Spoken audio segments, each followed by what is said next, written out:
तो बच्चों एक बार फिर हम हाजिर हैं मनीष कुमार। तो आज हम जो पढ़ने वाले हैं क्लोरोप्लास्ट। पिछली क्लास में हमने माइटोकॉन्ड्रिया के बारे में पढ़ रहे थे, है ना। आज हम देखेंगे क्लोरोप्लास्ट। तो आप अपने आसपास देखते हैं कि पेड़ पौधों को देखते हैं तो पेड़ पौधे हरे कलर के होते हैं। तो हरे क्यों होते हैं? तो वो क्लोरोफिल के कारण होते हैं ना। तो क्लोरोफिल क्या है कि इसका भाग है क्लोरोप्लास्ट। तो आज हमारा टॉपिक है क्लोरोप्लास्ट। तो सबसे पहले हम जानने का प्रयास करते हैं, इसकी जो परिभाषा दी हुई है उसको देखते हैं।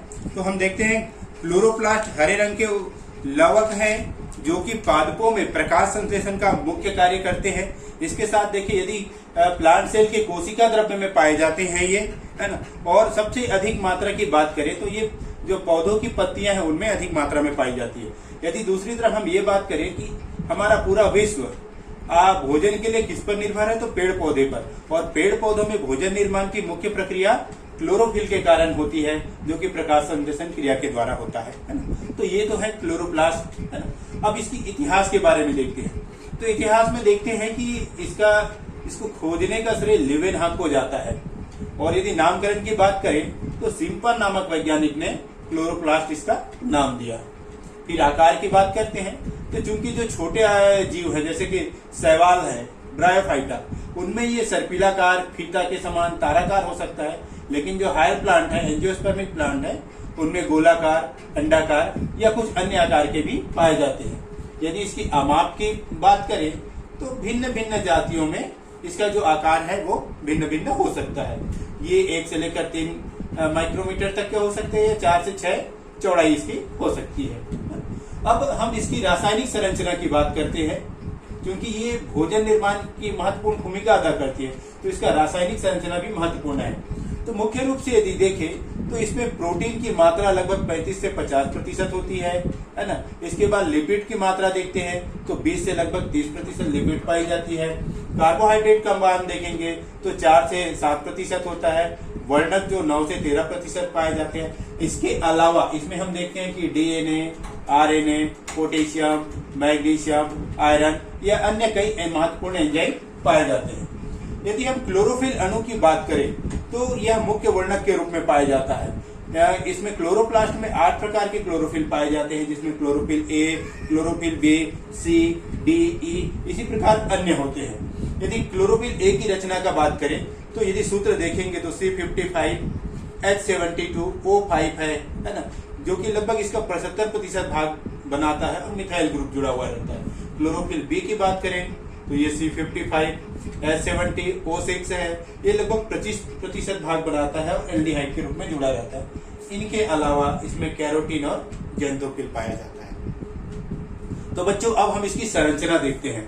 क्लोरोफिल अणु की वास्तविक जो आणविक संरचना है उसको देखते हैं। तो जब आणविक संरचना को देखते हैं तो ये भी क्या है, जैसे माइटोकॉन्ड्रिया वैसे दोहरी झिल्ली वाली रचना है।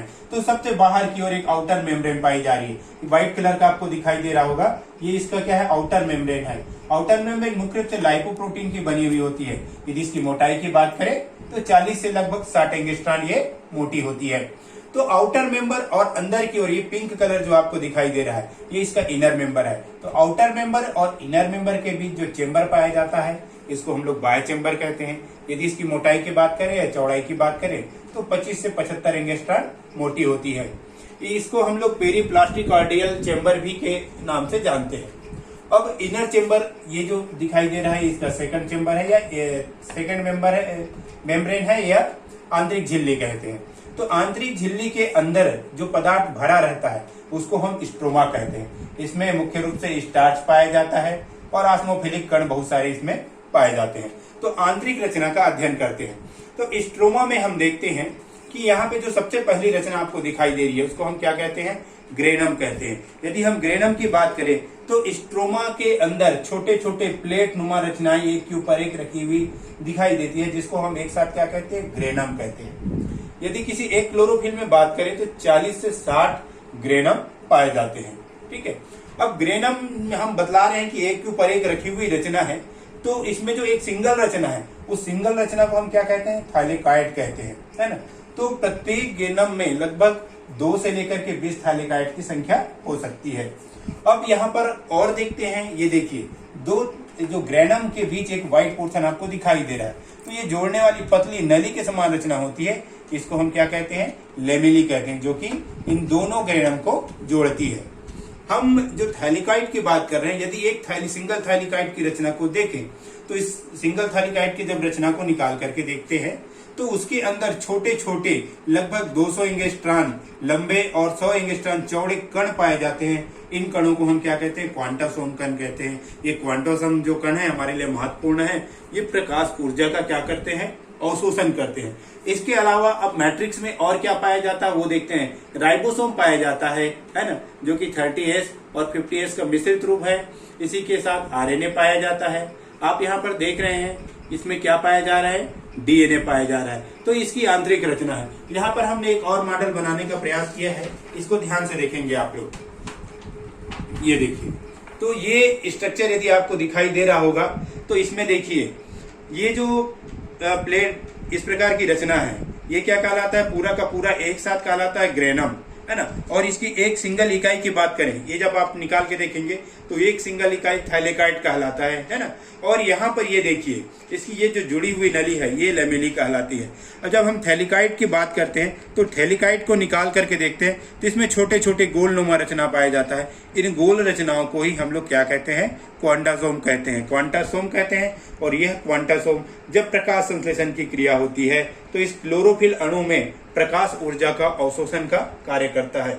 तो यदि कार्य की बात करें, इसके कार्य की बात करें हम लोग क्लोरोप्लास्ट की या क्लोरोफिल की, तो ये भोजन निर्माण का कार्य करता है, जो कि बहुत ही महत्वपूर्ण है।